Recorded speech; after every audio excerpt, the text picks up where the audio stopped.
अस्सलाम वालेकुम मेरे प्यारे व्यूवर्स, कैसे हैं आप। उम्मीद करता हूँ सब दोस्त खैर खैरियत से होंगे। दोस्तों, ज़्यादातर जो लोग कहते हैं कि सर हमारे बोबिन का धागा जो है वो ऊपर आ रहा है, ठीक है।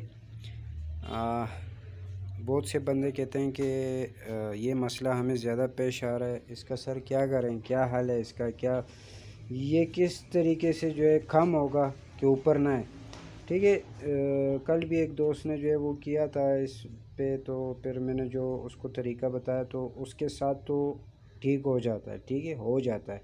मगर फिर लोग कहते हैं कि सर अगर ये सिस्टम हम ना करें, इसके अलावा ऐसा हो कि मशीन ऑटोमेटिकली धागा जो है वो बोबिन का ऊपर ना आए, यानी जिस टाइम आप काज शुरू करते हैं ना, तो ये ठोके के ऊपर जो है वो बोबिन का धागा आ जाता है, ठीक है।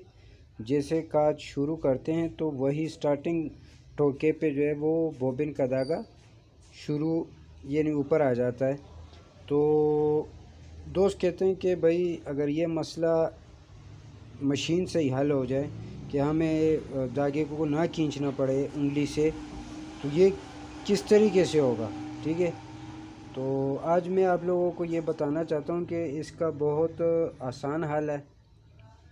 तो बहुत सी मशीनों में ये चीज़ नहीं होती, आप लोगों ने बाज़ार में जाके उनको ख़रीदना है, लेना है, ठीक है, और लगा देना है।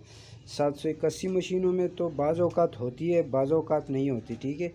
जो कंटेनर का माल होता है उसमें तो होता है, जो दूसरा लोकल माल होगा जो यूज़ हो और फिर आगे किसी ने भेजा हो, तो उसमें ये चीज़ नहीं होती। 761 में तो होती ही नहीं है, ठीक है। 761 और 62 में तो होती ही नहीं है, वो निकाल देते हैं, ठीक है। तो आप लोगों ने क्या करना है, बहुत आसान तरीका है। आप लोगों ने इसके साथ ये तरीका करना है कि आप लोगों ने ये देखें, ये राड लगा हुआ है, ठीक है ना, ये वाला। क्योंकि जिस टाइम ये काज मशीन वो बना रहे थे तो वो पागल नहीं थे कि उन्होंने ये, बहुत से लोग कहते हैं कि ये किस लिए होता है, ये होता है इसीलिए, ठीक है। ये देखें, ये राड लगा हुआ है।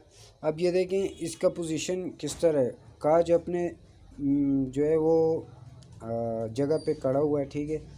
मशीन ऑफ है, काज के बाद जो है मशीन अपनी पोजीशन पे आया हुआ है। तो ये देखें, ये आगे आ गया है, आगे आया हुआ है, ठीक है, ये आप देख सकते हैं।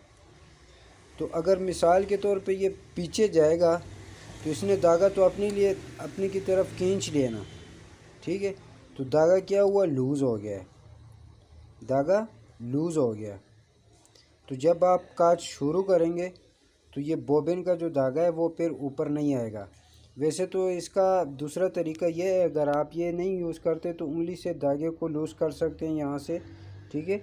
यहाँ से आप धागे को लूज़ करेंगे इस तरह, तो ये बोबिन का धागा ऊपर नहीं आएगा। अगर आप उंगली से नहीं करना चाहते, आप आदी नहीं है, ठीक है, मैं आदी हूँ, अगर ये लगा हुआ भी हो तो मैं फिर भी उंगली से जो है वो धागा खींच लेता हूँ। तो अगर आप कहते हैं कि नहीं भाई हम आदी नहीं है, हम इजी तरीका करना चाहते हैं, तो ये आप लोगों ने ले लेना है ये राड, ठीक है। और इसको इस पोजीशन पे लगा के यहाँ पे जो है वो धागा डाल देना है। ये देखें, ये किस तरीके से आया हुआ है। अब ये देखें, मैं जो है वो करता हूँ, ये देखें वो पीछे चला गया, धागा अब लूज़ है, ये देखें, ये अब लूज़ है।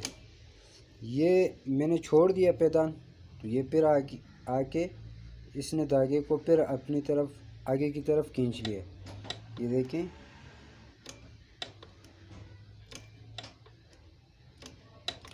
तो अगर आप ये राड लगाओगे तो आपका धागा जो है वो बोबिन का जो नीचे बोबिन की जो धागा होगा वो ऊपर नहीं आएगा, ठीक है दोस्तों। तो ये चीज़ आप लोगों ने लगा देनी है, तो आपका ये मसला हल हो जाएगा। जो कल वाले दोस्त ने बोला था कि सर इस पे वीडियो बना दो, तो उसके लिए मैंने वीडियो बना दी। इंशाल्लाह उम्मीद करता हूँ कि आपको ये वीडियो अच्छी लगी होगी, एक इन्फॉर्मेशन वीडियो है, ठीक है। आप लोग इससे फ़ायदा उठा सकते हैं। दागी खींचने की ज़रूरत फिर आपको नहीं होगी, तो अगर आप लोग ये रॉड लगा लें। तो उम्मीद करता हूँ कि दोस्तों वीडियो आपको अच्छी लगी होगी। जिन दोस्तों को वीडियो अच्छी लगी है तो मेहरबानी करके मेरे चैनल को सब्सक्राइब करें और साथ बेल आइकन को भी दबाएं, ताकि हर नई वीडियो की नोटिफिकेशन आप दोस्तों को मिलती रहे। अल्लाह हाफिज़।